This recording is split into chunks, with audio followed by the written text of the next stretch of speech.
Hall बोलेगा तो it depends. ठीक है, हम इस पे बहुत ज्यादा हमने तो आज तक मैं कहता हूं in fight of being an English teacher I have never spoken a single word in English. मैं तो अंग्रेजी में बोलते ही नहीं कुछ, बोलता हिंदी में। क्लियर? वो भले चीज अंग्रेजी की रहती है लेकिन बोलता हिंदी में। जब हम बॉय बोलते हैं तो बा में वाह करके या बॉय बोलते हैं। हम बी ओ वाई वाला बॉय कभी बोल ही नहीं पाते। हम कैट में का में आई की मात्रा लगा के ही टा बोलते हैं, वही हमारी कैट है। हमारी सी ए वाली का नहीं आता, सी ए से का नहीं आता, हमको का से का आता है। गलत नहीं करता, न सी ए से आता है ना के से आता है।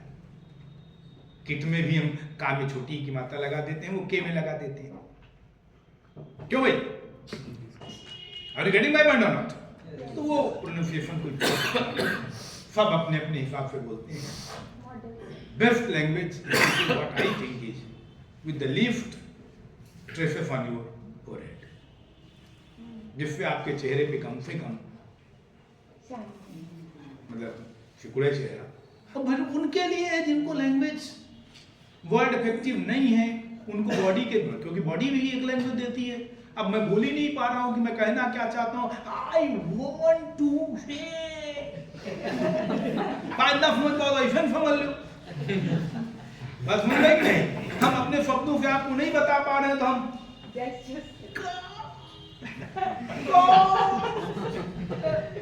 ऐसा भी करेंगे। अरे सिंपली अगर हमारा शब्द इफेक्टिव है तो कोई बहुत ज्यादा वो बॉडी लैंग्वेज है। क्लियर? एक्टिंग के थ्रू, क्योंकि वहां पर आपको सबके अपने अपने तरीके हैं। अब उनको एक्ट करके सब तरीके से बेसिक के बच्चे को जब बता रहे हैं तो उनको हर तरीके से कन्विंस करना है। Are you getting my point or not? क्योंकि बच्चा तो लैंग्वेज उसको अभी हम इनिशिएट करा रहे हैं, जहां से भी वो ग्रेस्प करे, उसकी इंद्रियां भी एक काम नहीं कर रही, सबसे वो ग्रेस्प कर रहा है। आंखें भी उसकी काम कर रही, उसको चश्मा नहीं कर रहा है तो देख भी रहा है, सुन भी रहा है, सब कुछ है। अब तो हम लोग बहरे भी हो गए हैं, कुछ लोग कुछ और भी हो गए, तो तरह तरह की प्रॉब्लम आ रही।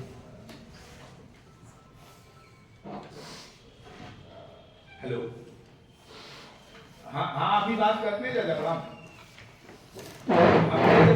हाँ थोड़ी देर में करते हैं।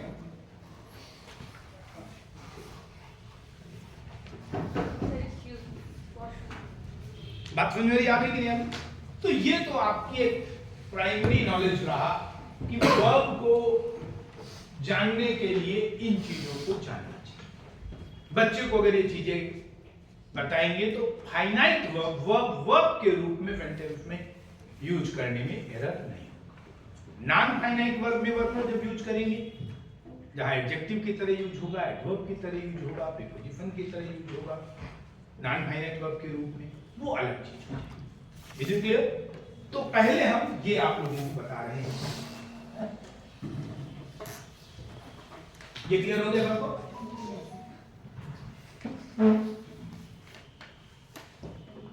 अब जैसे आपको टेंस बताना है,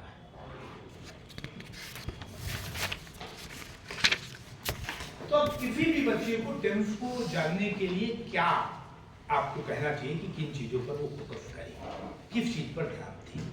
कभी भी टेंस की प्रॉब्लम नहीं हुई। 10 मिनट, हाँ टाइम, वेरी गुड। मतलब आपको एक चीज ध्यान देनी है, that is time of action, क्योंकि verb is action denoting word.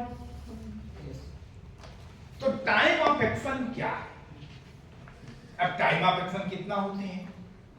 अभी आप लोग ऐसे बच्चा, आपका भी बच्चा बता देगा, आप लोग तो बता ही देंगे, वो कक्षा 3 का बच्चा भी, क्लास 6 का भी बच्चा बता देगा कि टेंस कितने होते हैं। 3। कौन? टाइम अभी पहले उससे पूछो तो कहेगा बेटा कौन सा समय? वर्तमान काल, प्रेजेंट। दूसरा क्या है? बीता हुआ पास्ट। तीसरा क्या है? आने वाला फ्यूचर। तो हाँ बेटा वेरी गुड। टेंस कितने हो गए? आपको बहुत जरूरी है कि अपने बच्चे को उसके प्रायर नॉलेज से जोड़े। जैसे आपको टीचिंग विद्या जब बताई जाती है तो बताया जाता है कि आपके अंदर क्वेश्चनिंग स्किल होनी चाहिए, आप उस बच्चे को अपने उसके प्रायर नॉलेज से जोड़ें, और प्रायर नॉलेज ऐसा हो जो सबको हो इतना कम से। तो इतना सबको पता है कि टाइम 3 होते हैं, एक प्रेजेंट होता है, वर्तमान होता नहीं पता, तो वर्तमान तो पता ही है ना, तो वर्तमान माने और कौन होता है, भूतकाल, भविष्य, भूत सॉरी पास्ट है ना, भविष्य काल, फ्यूचर। तो टेंस कितने हो गए, 3। टाइम ऑफ एक्शन के हिसाब से टेंस 3 हुए, और 3 हुए प्रेजेंट,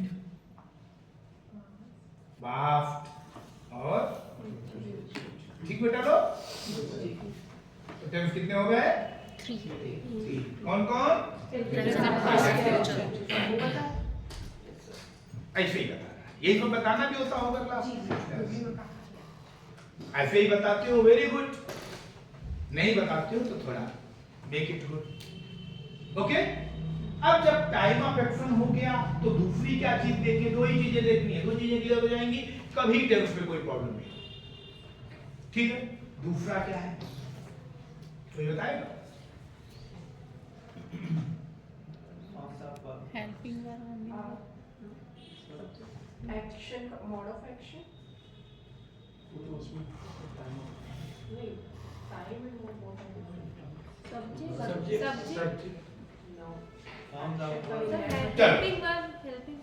अरे वो तो लगेगी, ये लगेगी, वो लगेगी, क्या लगेगी, वो तो बात की बात है। जैसे हमने टाइम के आधार पर टेंस को 3 भागों में डिटरमाइन किया, तो दूसरी कौन सी चीज है, वो है टाइम ऑफ एक्शन, तो दूसरा स्टेट ऑफ एक्शन,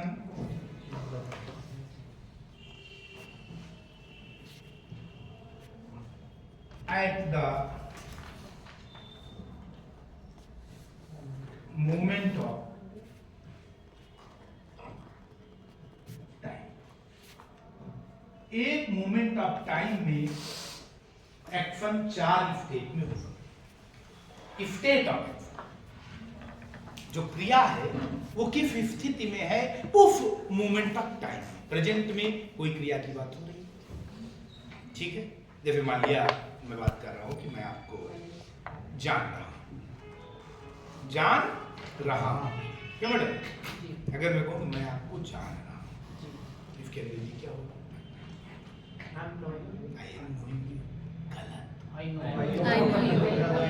क्यों, हाँ मैं जानता हूँ ही है बेटा, ऐसा तो है नहीं कि आप अपने को जनाती चली जा रही हैं, मैं जानता चला जा रहा हूँ, अभी जाने, अब जाने, फिर जाने, ये धीरे धीरे हमको इन्फॉर्मेशन पास करते जा रहे हैं, मैडम ऐसी हैं, ये ऐसी हैं, हम इसी पे ध्यान दे रहे हैं, और कैसी हैं, ये प्रक्रिया अगर चल रही है तो आई एम नोइंग यू, बात समझ आएगी नहीं, लेकिन जानता हूँ मतलब मैं जानता हूँ क्या, देख के पता चल गया कि महिला है, ये वो जो भी है, इतना जान गया, इसलिए क्या होगा, आई एम नोइंग नहीं होगा, आई नोइंग। अगर मैंने कहा आई एम नोइंग यू, इसका मतलब है कि आप कंटिन्यूअसली अपने को जना रही हैं, और हम धीरे धीरे जा रहे हैं, कि नहीं, जहां ये होगा आफर धीरे धीरे तब कंटिन्यूअस होगा, अन्यथा कंटिन्यूअस। जनरली लोग कहेंगे कि नोइंग जो है वो कंटिन्यूअस टेंस में नहीं होगा, क्यों नहीं होगा, क्योंकि आप कंटिन्यूअसली अपने को जना ही नहीं सकती, इसलिए कंटिन्यूअस नहीं होगा। अगर आप कंटिन्यूअसली हमको अपने आप को जनाएंगी तो फिर कंटिन्यूअस हो जाएगा। बच्चे मेरी समझ में आ गई कि नहीं आ गई? तो स्टेट ऑफ एक्शन क्या है उस मोमेंट ऑफ टाइम में, तो एक मोमेंट ऑफ टाइम में एक्शन 4 स्टेट में हो सकती है, और उसी से 4 टेंस बने हैं। एक है कंटिन्यू, क्रिया जारी, आप सब लोग बैठे हैं, अंग्रेजी क्या हो, यू ऑल आर बैठ रहे हैं, नहीं बोल रहा हूं, बैठे हैं मतलब बैठे हैं, अभी भी बैठे हैं, अभी भी बैठे हैं, बराबर बैठे हैं, बैठना जारी है कि नहीं।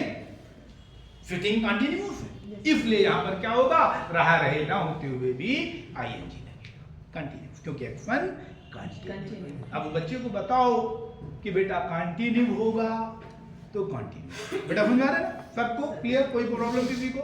तो जब एक्शन में कंटिन्यूएशन है तो कंटिन्यूअस है, वर्ड में ही सब मीनिंग है। एक्शन में परफेक्शन है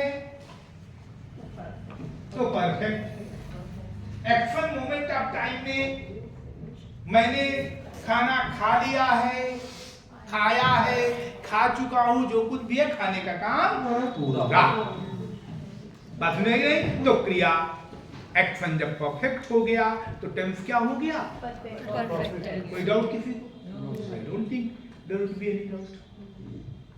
जब एक्शन में परफेक्शन है तो परफेक्ट, एक्शन में कंटिन्यूएशन है तो कंटिन्यूअस है, फिर परफेक्ट भी है और कंटिन्यू भी है। Perfect continue. Perfect plus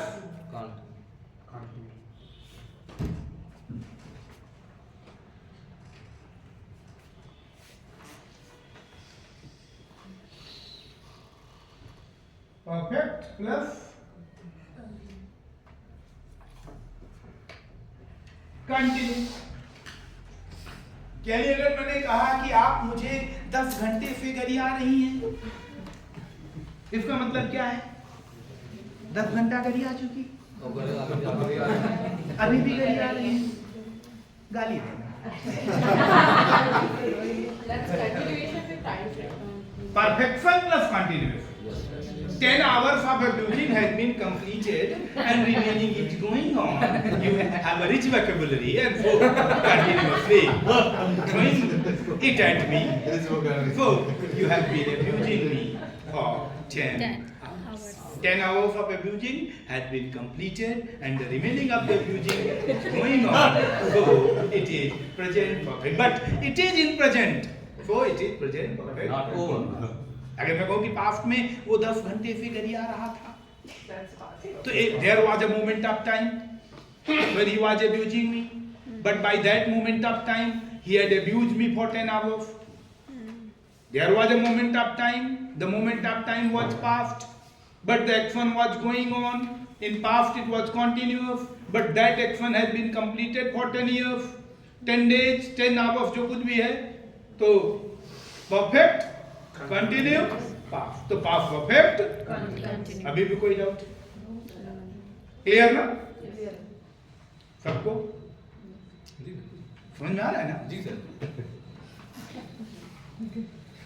okay good, ठीक है। तो परफेक्ट भी है, कंटिन्यू भी है, तो perfect some part of the action has been completed, the remaining is going on, time is either present or past or future, accordingly it is present, past, future, indefinite, continuous। और चौथा क्या है? Indefinite.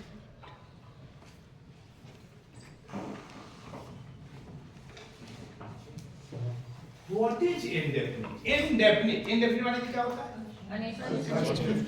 क्या Not definite. When you're not sure. क्या action. क्या Not sure about the action. Action के continuation और perfection definite नहीं। जब मैंने कहा कि आप मुझे गाली देती हैं तो इसका मतलब ये नहीं कि गरिया रही हैं, इसका मतलब ये भी नहीं कि गरिया चुकी हैं, जब मौका मिलता है। इसलिए ये प्रेजेंट में वर्तमान तो इंडेफिनिट है। You all got it? थोड़ा बच्चों को कॉमिक रख करके भी प्रयास करिए कि उनको उदाहरण ऐसे दीजिए। वैसे मैं ये भी बता देता हूँ कि मेरी टीचिंग के सभी पात्र काल्पनिक हैं। इसमें किसी की कोई समानता पाई जाए तो इसे मात्र सही है कि नहीं? आप लोग गलतफहमी का हो जाइए, है कि नहीं कि सर हमको क्या करें, हमको क्या करें, हम किसी को कुछ नहीं कह रहे हैं। बस एग्जाम्पल हम जनरली क्लास से ही लेते हैं, क्लास से ही बच्चों को बीच से ही एग्जाम्पल उठाइए, उसी से जीवंतता कहने का प्रयास करिए, उन्हीं को नॉलेज पे आगे बढ़िए। निश्चित ही आप लोग अच्छा टीचरों को अपने बताइए, कुछ ऐसा करिए, क्योंकि फैक्ट ये है कि सबसे क्वालिफाइड टीचर्स गवर्नमेंट कॉलेजेज में हैं, सैलरी भी अच्छी मिलती है, गलत तो नहीं कह रहा हूँ। हाँ, थोड़े ग्रीवेंसेस आप लोगों के रहते हैं, हम सबके रहते हैं, हमारे भी आपसे कम नहीं रहते कि और काम बहुत सरकार कराती है, पढ़ाएं कब, जब टाइम मिले तब पढ़ाएं। इतना टाइम मिलता है कि सब पढ़ा देंगे, चाहे जितना कम मिलता हो। फैक्ट ये है कि इतना मिलता है कि you can complete your task. जितना कोर्स है, जितना सिलेबस है, और जितना उन्हीं बच्चों को 6 से लेके 8 तक, 10 तक, 12 तक पढ़ाना है, तो रिजल्ट ओरिएंटेड बच्चे निकलेंगे, अंग्रेजी अच्छी होगी, सब्जेक्ट अच्छे होंगे, निश्चित है। और जब लौट के आप आएंगे तो नेचुरली जब बच्चे कुछ निकलेंगे, कुछ करेंगे, तो आपको उसका लाभ दिखेगा, मिलेगा। मैं तो अपने लाइफ में मुझे लगता है कि कर देता हूँ, दावे से कह देता हूँ कि उत्तर प्रदेश का कोई जिला नहीं होगा जहाँ मेरा एक दो स्टूडेंट किसी न किसी पद पे ना हो। और निकलता हूँ तो चाहे यूपी में, चाहे जहाँ चले जाएं, हर जिले में चाय फ्री में पीते हुए, पैर छुआते हुए चला जाता हूँ। सब जगह लड़के मिल जाते हैं। आप लोग कहाँ के हैं, किस डिस्ट्रिक्ट के? मेरठ। सहारनपुर में इसमें हमारे 2 स्टूडेंट जज हैं, सहारनपुर में, मथुरा में डिग्री कॉलेज में है, शामली नहीं है, बिजनौर मिल जाएंगे, बिजनौर में भी है, मुरादाबाद में, राठ में हमारा स्टूडेंट डिग्री कॉलेज में लेक्चरर है, अनुराग पांडे। राठ में एक डिग्री कॉलेज है ना, कांठ क्या, राठ क्या, कांठ में अनुराग पांडे मेरा पढ़ाया हुआ लड़का इलाहाबाद का है, डिग्री कॉलेज। मतलब वो तो ये हैं जो नजदीकी हैं, क्लोज हैं, अदरवाइज तो बहुत बच्चे हैं, कोई लगे नहीं ना। सहारनपुर में आशुतोष तिवारी करके एक लड़का है, मीनल तिवारी उसकी पत्नी, दोनों जज हैं, husband wife Saharanpur. Clear? Shahjahanpur में कई लड़के हैं, पीछे इधर खूब हैं, उत्तराखंड में भी कई हैं, तो सब जगह हैं।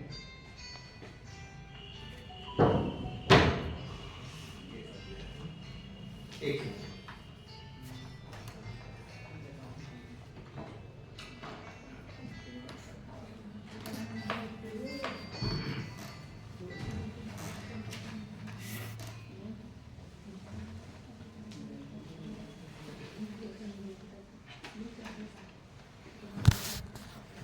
ओके, तो कहने का मतलब ये है कि आपको इस तरीके से बताना। देखिए अब क्लियर हो गया, कोई प्रॉब्लम नहीं होगी बच्चों को समझाने कि कॉन्टिन्यूस कब है, परफेक्ट कब है, परफेक्ट कॉन्टिन्यूस कब है, इंडेफिनिट।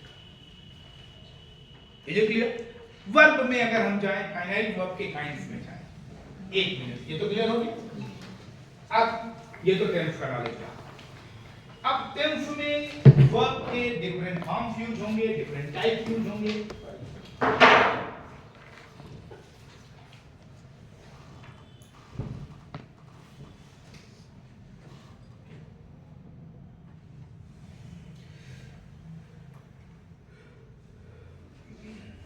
तो वर्ब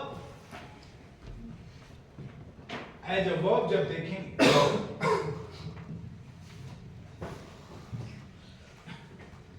वर्ब के काइंड्स की बात करें तो वर्ब के काइंड्स 2 होते हैं। क्यों? मेजर डिवीजन देते हैं। जब वर्ब वर्ब की तरह काम करे फाइनाइट वर्ब कहते हैं, अपने आप में कंप्लीट है। दूसरा वो अपने आप में कंप्लीट नहीं है, वो वर्ब नहीं है, वो वर्ब होते हुए भी नॉन वर्ब है, वर्ब होते हुए भी नॉन वर्ब है, वर्ब की टाइप नहीं है, वो एडजेक्टिव है, वो नाउन है, वो प्रीपोजिशन है, तो उसे हम नॉन फाइनाइट है वर्ब, लेकिन नाउन का काम कर रहा है। जेरेंट आईएनजी फॉर्म के रूप में वर्ब नाउन की तरह काम करेगा कि नहीं, तो वर्ब नाउन कहेंगे। एडजेक्टिव, अगर मैं कहूं कि I have broken a chair, तो I have a broken chair. अगर 2 सेंटेंस में बोलूं कि I have broken a chair, ओ I have a broken chair. तो दोनों में ब्रोकन क्या है?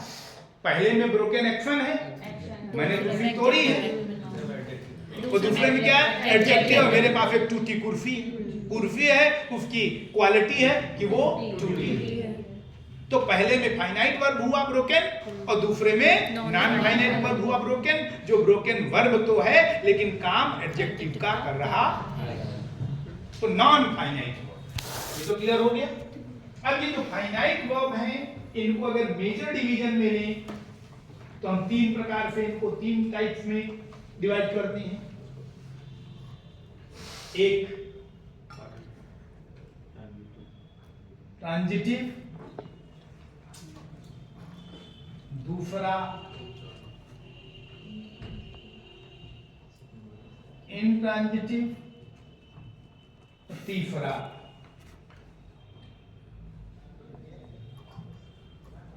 ऑक्सिलियरी।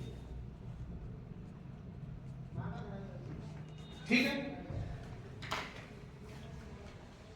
ट्रांजिटिव, ट्रांस से बना है, ट्रांसलेटिव, इटिव इज एडजेक्टिव सफिक्स है, वर्ड को एडजेक्टिव बना देता है। ट्रांजिटिव वर्ब, ट्रांजिटिव नहीं, ट्रांजिटिव वर्ब इसमें understood.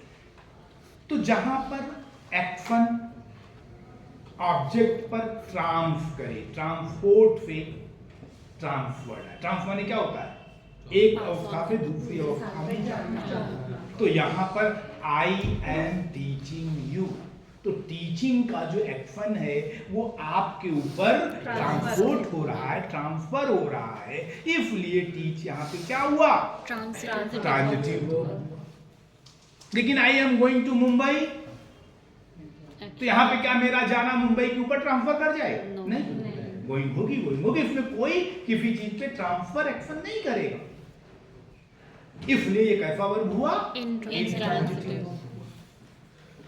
Have you got my point or not? Yes. और ऑक्सिलरी वर्ब, वर्ब जो वर्ब की हेल्प करेगा। ऑक्सिलरी माने क्या होता है? सहायक। अब सहायक में तीन ऑक्सिलरी, एक है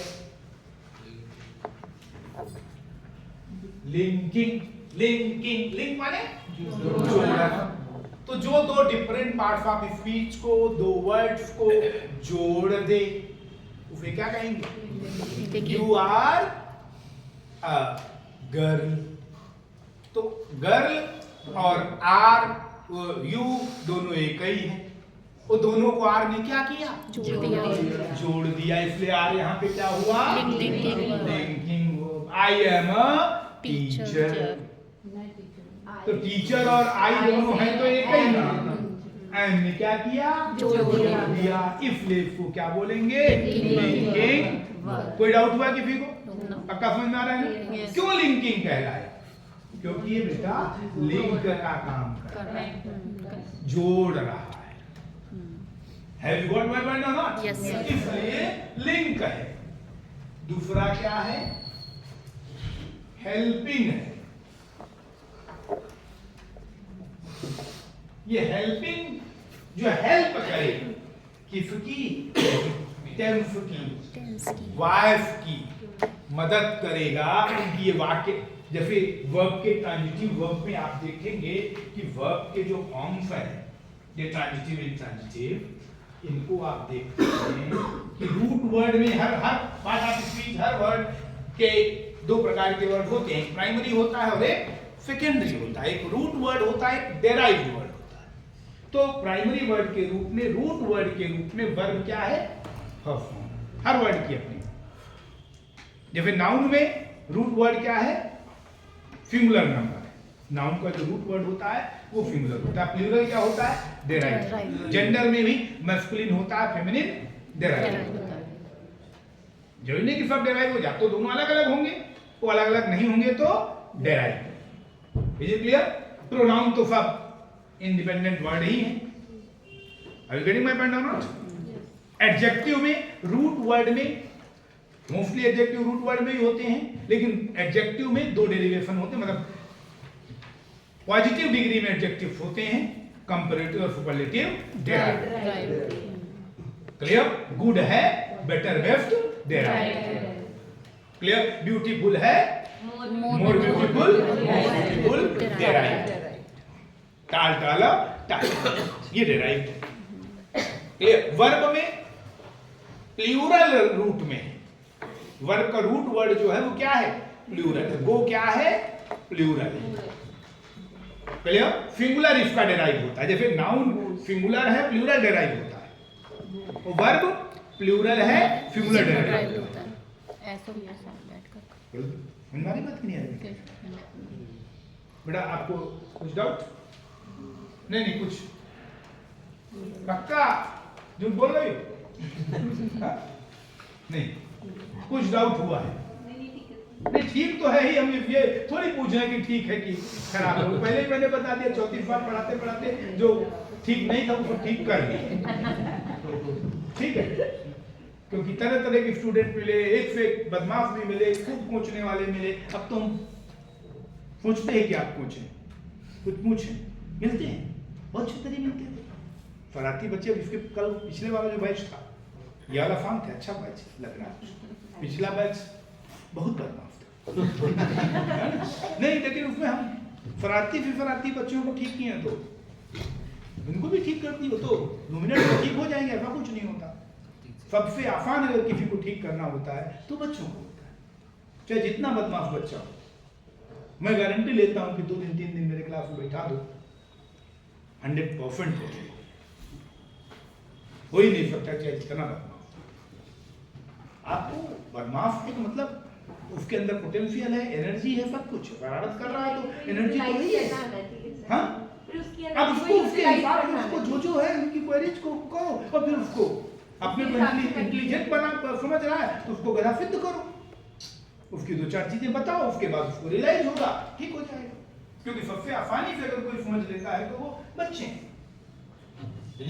दे एक्सेप्ट।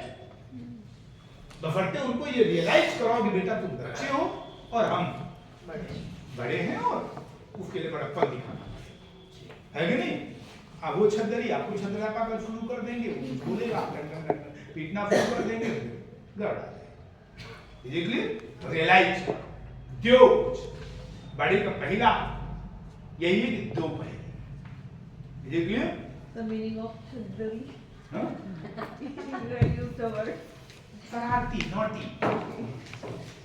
हम ये यूपी के रैली के हैं तो हमारे यहाँ कहा जाता है मदर टंग में तो बदमाश का इतना naughty boys, there are naughty boys, okay, but they only those boys are naughty who have the energy to perform this. तो इसलिए इसको कोई प्रॉब्लम है। Have you got it? तो टेंशन मत, बच्चों को helping the verb that helps which form of verb. अब जैसे वर्ब के ये 4 रूप और एक सिंगुलर और प्लूरल जो भी है तमाम ये फॉर्म। अब कौन लगेगा इसको मदद करनी? जैसे आईएनजी फॉर्म है तो आपने कह दिया बेटा आईएनजी फॉर्म कंटीन्यूअस में लगता है, तो कंटीन्यूअस तो 6 है, present continuous, past continuous, future continuous, present perfect continuous, past perfect continuous, future perfect continuous, सब में आईएनजी लगेगा। तो किसका आईएनजी है इसको बताने के लिए वर्ब आई, उसी वर्ब को हम हेल्पिंग वर्ब कहते हैं। Is going, am going, are going में इज एम आर क्या है? Helping verb. Clear? Has going, has been going, have been going, had been going में has been, have been, had been क्या है? Helping verb. A verb that helps की ING लगी है तो उसने कहा हम कॉन्टिन्यूअस हैं। क्लियर? तो किसका कॉन्टिन्यूअस है इसको बताने के लिए हमारे यहाँ जैसे संस्कृत में हम वर्ब में ही इतने फॉर्म है हमारे पास कि हमें हेल्पिंग वर्ब की जरूरत नहीं। संस्कृत में हेल्पिंग वर्ब नहीं है, यह है भाई पट के पटत पटता पटत पटत सब हर फॉर्म, हर टेंस, हर वॉइस के लिए अलग अलग वर्ब है कि नहीं? अब यहाँ नहीं है, यहाँ वर्ब की टोटल कितनी है? 5। टेंस कितने हैं? 3 के 4 12 और 8 परफ्यूम आवर्स भी है तो 20 हो गया। फिर मॉडल ऑक्सिलरीज भी है, can, could, may, might, should, ought, must, उनके बाद भी वर्ब आती है। एक्टिव पैसिव दोनों में अलग अलग आती है। तो ये सबके मदद करने के लिए जो वर्ब आया उसे ऑक्सिलरी कहा, मॉडल के रूप में मॉडल आया, हेल्पिंग के रूप में हेल्पिंग। और दोनों के लिए लिंकिंग का भी काम करेगा, लिंकिंग आ गया। दो अलग अलग पार्ट। अब बात समझ में रही। तो हेल्पिंग क्यों? It helps to discriminate clear the tense and voice of the verb. कि वर्ब की थर्ड फॉर्म है तो पैसिव भी हो सकती है, परफेक्ट भी हो सकती है। क्लियर? जैसे 3 परफेक्ट में और 8 पैसिव में वर्ब की थर्ड फॉर्म लगती है फाइनाइट वर्ब के रूप में। सभी परफेक्ट में लगती है, सभी पैसिव में लगती है। तो किसका परफेक्ट? इसके लिए वर्ब है has, have, had, will have, shall have. वही हेल्पिंग वर्ब। इज एमआर के साथ थर्ड फॉर्म है, प्रेजेंट का पैसिव है। वाज वर के साथ थर्ड फॉर्म है, पास्ट का पैसिव है। Have you got it not? Yes. तो इसी को हम क्या कहेंगे? It is helping helping verb. कोई डाउट किसी को? पक्का बात। क्यों हेल्पिंग कहा? बच्चा पूछे सर हेल्पिंग है क्यों?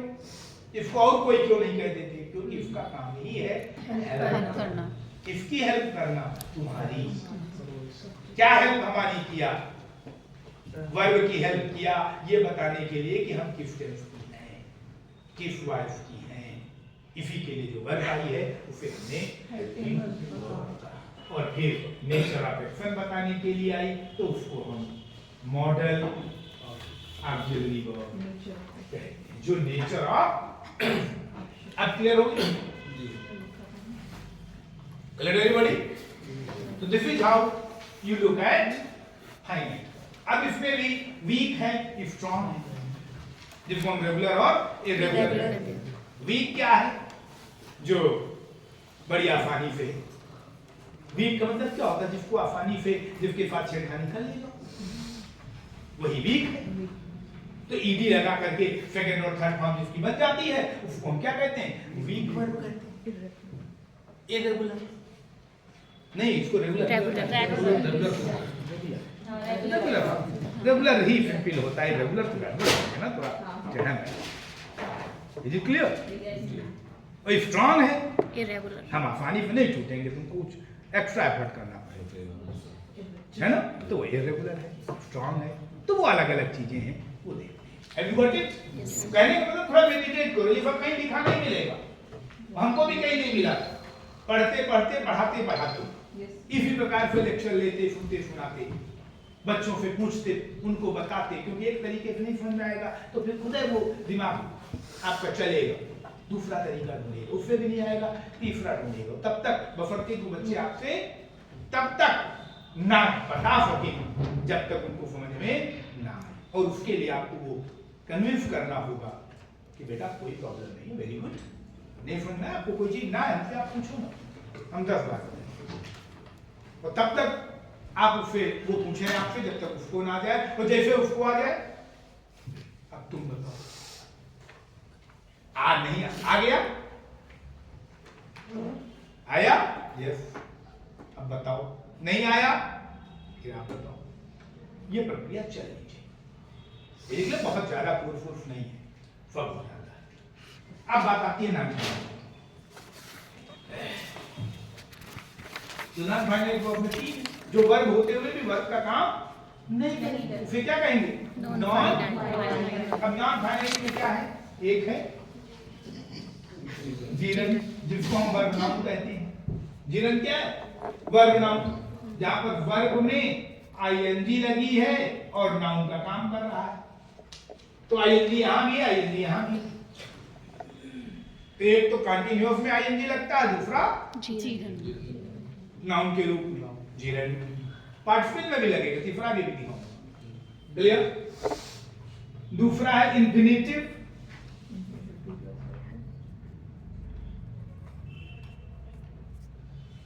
टू प्लस वर्ब या without to verb. To plus verb या वेयर इंफिनिटिव भी होते हैं। कुछ वर्ब है जो वर्ब के फर्स्ट फॉर्म में नाउन की तरह काम करते हैं, इनको वर्ब नाउन या वर्ब एडवर्ब कहते हैं। टू प्लस वर्ब नाउन का भी काम करता है, एडवर्ब का भी काम करता है। क्लियर? जैसे आई वांट, क्या वांट? To teach. तो टू टीच क्या है? आई लव, क्या लव?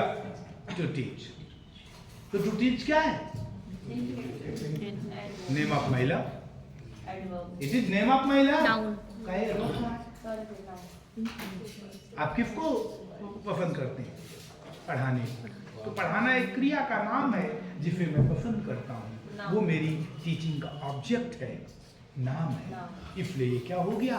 नाउन। वर्ब नाउन हो गया। लेकिन टू के साथ वर्ब आया है, काम नाउन का कर रहा है, इसे हम। लेकिन आई केम टू टीच, मैं आया, क्यों आया, किस लिए आया? एडवर्ब ऑफ रीजन क्या है? Why did I come? To teach. तो to teach यहाँ पे क्या हो गया?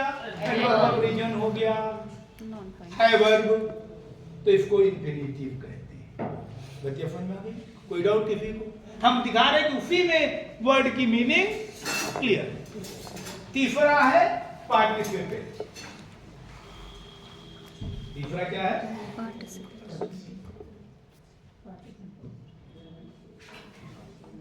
अब पार्टिसिपल तीन है, एक है प्रेजेंट, एक है पास्ट और एक है perfect,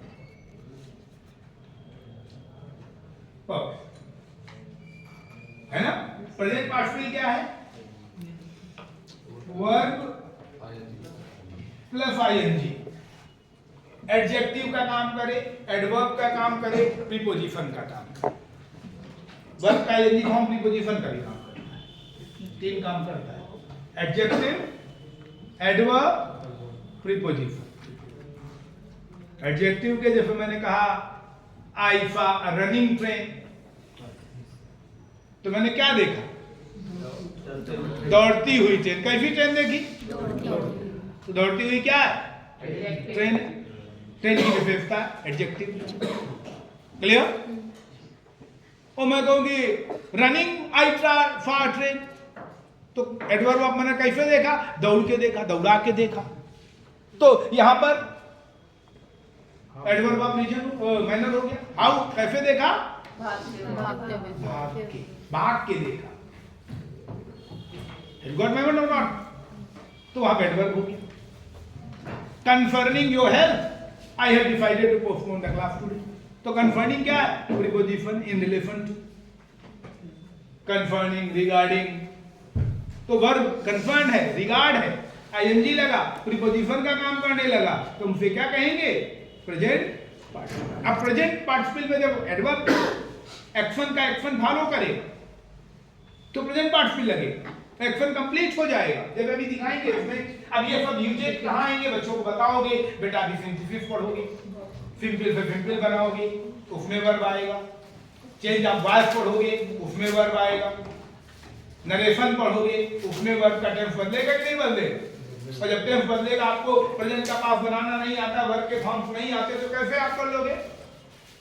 I go to market का वेन टू मार्केट होगा तो वो कमेंट आपको पता होना चाहिए कि नहीं होना चाहिए? तो इसलिए वर्ब सबसे इंपॉर्टेंट। वर्ब आएगी तो आधी अंग्रेजी क्लियर हो जाएगी। पास्ट पार्टिसिपल क्या है? वर्ब की थर्ड फॉर्म एडजेक्टिव का काम करे। वर्ब की थर्ड फॉर्म एडजेक्टिव का काम करे। अब वर्ब की थर्ड फॉर्म के और परफेक्ट पार्टिसिपल क्या है?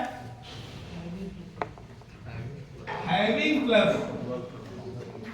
यानी एडजेक्टिव एडवर्ब कंप्लीट हो गया, उसके बाद दूसरा एक्शन हुआ, तब परफेक्ट पार्टिसिपल। जैसे मैंने आपने कहा कि मैंने I took my bath, clear? I went to temple, मैंने स्नान किया, मैं मंदिर गई। तो आप कहें कि आई सॉ अ लायन, आई रैन, मैंने फिर देखा, मैं भाग गई। अब दोनों में पार्टिसिपल का यूज करना, सिंपल बनाना। तो पहले वाले में आई सॉ अ लायन, आई रैन, इसमें आप क्या कहेंगे? क्योंकि प्रेजेंट में आप जैसे ही देखेंगे वैसे ही भागेंगे, थोड़ी की देखने के घंटा खान बाद भागेंगे, तुरंत ही भागेंगे, देखकर भाग। नहाएंगे, I took my bath, I went to bed, इसमें थोड़ी है कि नहाते नहाते जाएंगी, एक लोटा डाला और बढ़ी, एक लोटा और डाला फिर और बढ़ी, ये तो नहीं होगा। नहा लोगी, कंप्लीट तब जॉब इफ ले यहाँ पे क्या लगाएंगे? बच्चा पूछेगा कि यहाँ हैविंग क्यों, यहाँ आईएनजी क्यों? तो जब एक एक्शन के प्रतिक्रिया में, रिएक्शन में दूसरी क्रिया जहाँ पे परफेक्शन की बात नहीं है, केवल रिस्पॉन्स की बात है, कंटिन्यूएशन की आगे हो रहा है, तो इंडेफिनिट मतलब प्रेजेंट पार्टिसिपल होगा। जब एक के कंप्लीटिशन परफेक्शन की बात आएगी तो परफेक्ट पार्टिसिपल होगा। Have you got my point or not? Yes. तो ये करके किया तो हैविंग डन, क्लियर? करने के लिए किया तो टू, और कर किया देख कर तो seeing. Have you got my point or not? Clear? कोई डाउट किसी को? पीछे सबको समझ में आ रहा है लास्ट तक? कुछ लोग ऐसे भी रहेंगे क्लास में, हो जाएंगे दोस्त, फिर जागेंगे, उनको भी जगाना पड़ेगा। दवाई वाई मिली? कुछ नहीं। ओके, कुछ समझ में आया? कुछ भी नहीं आया?